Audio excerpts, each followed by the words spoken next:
ಯಾರ ನೀನು? ಸೂರಿ ಅಂತ ಅವನ್ ಫ್ರೆಂಡು. ಏನ್ ವಿಷಯ?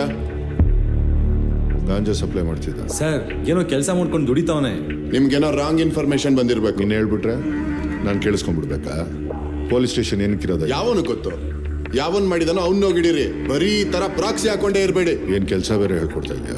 ಕೆಲ್ಸ ಹೇಳ್ತಾ ಇಲ್ಲ, ಅವನ ಆ ತರ ಕೆಲಸ ಮಾಡಲ್ಲ ಅಂತ ಹೇಳ್ತಾ ಇದೀನಿ. ಏಯ್, ಎಲ್ಲ ನಿನ್ ಬ್ಯಾಗು ಅಲ್ಲಿದೆ. ನೋಡಿ ಎಲ್ಲಿದೆ? ಸೊಪ್ಪು ಇಲ್ಲ, ಸೆದೆನೂ ಇಲ್ಲ. ನಿಮ್ಗಳಿಗೆ ರಾತ್ರಿ ನಿದ್ದೆ ಬರಲ್ಲ ಅನ್ಸತ್ತಲ್ಲ? ಜನ ಸಾರ್, ಸ್ವಲ್ಪ ಹೇಳಿ ಇವ್ರಿಗೆ ನಮ್ಮ ಬಗ್ಗೆ. ಏಯ್ ಬರೋ.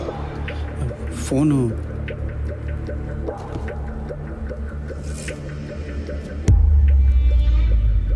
ನಾಲ್ಕು ಜನಕ್ಕೆ ಊಟ ಕೊಟ್ಟು ಊಟ ಮಾಡೋರಿಗೆ ತೊಂದರೆ ಕೊಡ್ತೀರಲ್ಲ, ಹಾ? ನಾವು ಬಡವ್ರು ಇರ್ಬೋದು, ಕ್ರಿಮಿನಲ್ಗಳಲ್ಲ. ಸರ್ ಬಿಡಿ ಸರ್, ಮೇಲೆ ಕಡೆ ಹೋಗಿ. ಬಸವರಾಜ್, ನೀವು ಹಿಡ್ಕೊಂಡ್ ಬರ್ತೀರಾ? ಅವ್ನು ಯಾವನ ಬಂದು ಹಿಡ್ಕೊಂಡು ಹೋಗ್ತಾನೆ.